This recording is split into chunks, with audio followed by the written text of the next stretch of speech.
बिस्मिल्लाहिर्रहमानिर्रहीम।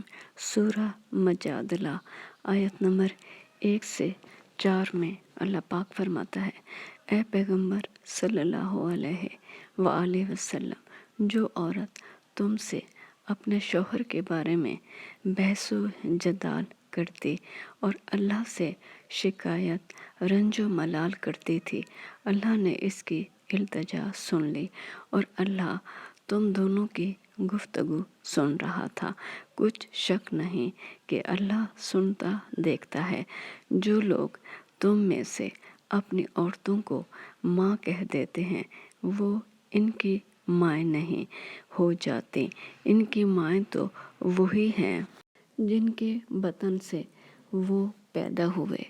बेशक वो नामाकूल और झूठी बात कहते हैं और अल्लाह बड़ा माफ़ करने वाला और बख्शने वाला है। और जो लोग अपनी बीवियों को माँ कह बैठें फिर अपने कौल से रजू कर लें, तो इनको हम बिस्तर होने से पहले एक गुलाम आज़ाद कराना ज़रूरी है।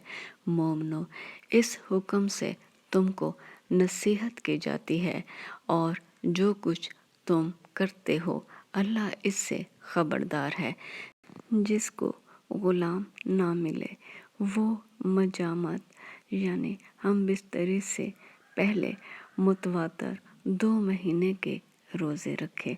जिसको इसका भी मकदूर यानी ताकत न हो, इसे 60 मोहताजों को खाना खिलाना चाहिए। ये हुक्म इसलिए है कि तुम अल्लाह और रसूल सल्लल्लाहु अलैहि वसल्लम के फर्मा बरदार हो जाओ।